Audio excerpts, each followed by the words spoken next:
दोस्तों समांतर श्रेणी क्लास 10th का यहाँ पर एक सवाल लिखा है।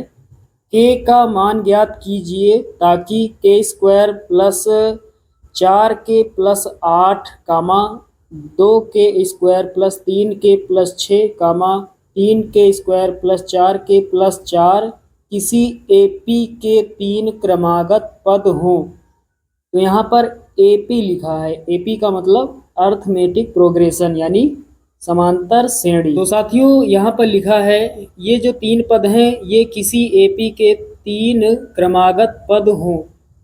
तो ऐसा यहाँ पर लिखा है।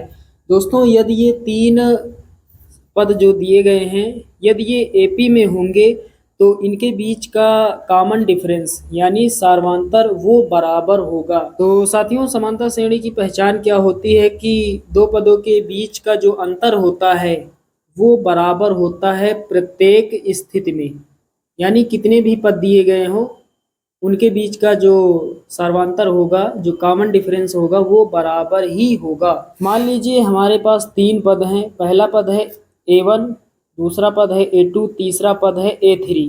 साथियों यदि ये तीनों पद AP में हैं तो इनके बीच का सार्वंतर बराबर होगा। सार्वंतर कैसे निकालते हैं? किसी भी पद में पहले वाले पद को घटा देते हैं। किसी भी पद में पहले वाले पद को हमें घटाना है तो इसके पहले ये है तो इसमें इसको घटाएंगे, यानी A2 में घटाएंगे A1 और इसमें इसको घटा सकते हैं। A3 में घटाएंगे A2। ये दोनों आपस में बराबर होंगे क्योंकि यदि ये एपी में है तो इनके बीच का जो कॉमन डिफरेंस है वो बराबर होगा। चलिए दोस्तों अब हल करते हैं। तो यहाँ पर लिखेंगे एपी के 3 क्रमागत पद। एपी के 3 क्रमागत पद।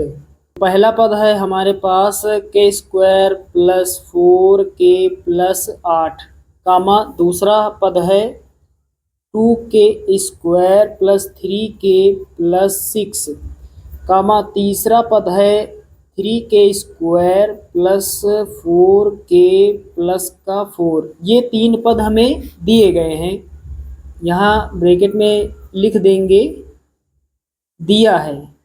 ये तो दिया गया है, आप सभी लोग जानते हैं।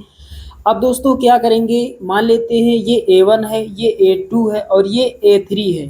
पहला पद, दूसरा और तीसरा। तो साथियों दूसरे पद में पहले पद को घटाएंगे और तीसरे में दूसरे को घटाएंगे, ये दोनों आपस में बराबर होंगे।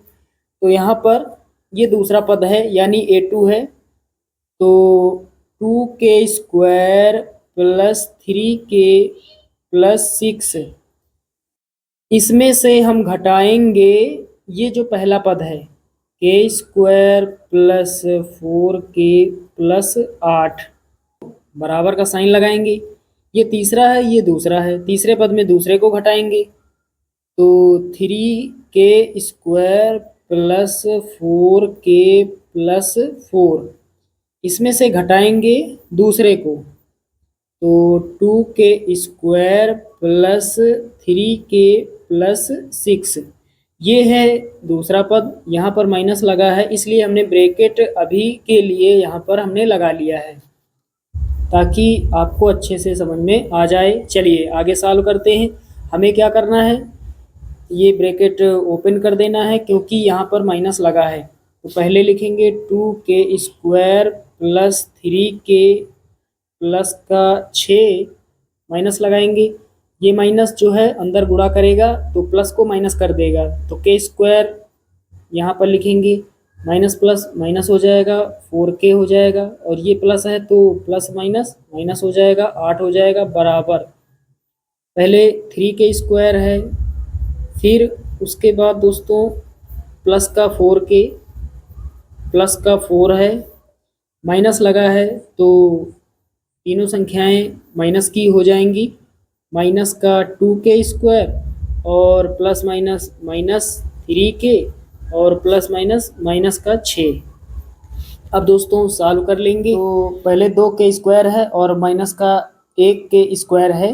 के स्क्वायर का मतलब 1 के स्क्वायर। 2 के स्क्वायर में 1 के स्क्वायर घटेगा तो 1 के स्क्वायर बचेगा यानी के स्क्वायर बचेगा। उसके बाद प्लस का 3k माइनस का 4k माइनस वाली संख्या बड़ी है तो माइनस का साइन आगे रहेगा। अब 4k में 3k घटाएंगे, 1k बचेगा। उसके बाद प्लस का 6 है, माइनस का 8 है। माइनस वाली संख्या बड़ी तो माइनस का साइन रहेगा। अब 8 में 6 घटाएंगे, 2 बचेगा, बराबर लगाएंगे। इधर क्या करेंगे, उसी प्रकार इधर भी। तो यहाँ पर 3k² है और माइनस का 2k²। 3k² में 2k² घट जाएगा, 1k² बचेगा।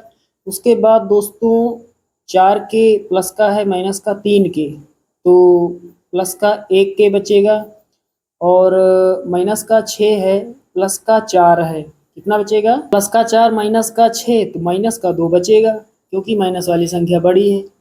अब दोस्तों क्या करेंगे, एक तरफ कर लेंगे सभी को, या फिर बराबर लगा है बीच में, यहीं से काट देते हैं। तो ये प्लस का k² बराबर किस तरफ प्लस का k² कट जाएगा। उसके बाद दोस्तों ये यहाँ पर कितना है, माइनस का 2 है, बराबर किस तरफ माइनस का 2, ये भी कट जाएगा। उसके बाद दोस्तों कितना बचा, माइनस का k बराबर इधर कितना, प्लस का k। अब क्या करेंगे, एक तरफ कर लेंगे, ये k जो है ये इधर माइनस में है, इस तरफ आएगा प्लस का हो जाएगा। तो पहले ये वाला k और प्लस का ये k बराबर इधर कुछ नहीं, 0। तो कितना होगा, k में k जोड़ेंगे, एक k में एक k और जोड़ेंगे, 2k हो जाएगा, बराबर कितना, 0। k के साथ 2 गुणा कर रहा है, इधर भाग करेगा, तो k बराबर 0 के बटे में 2 हो जाएगा।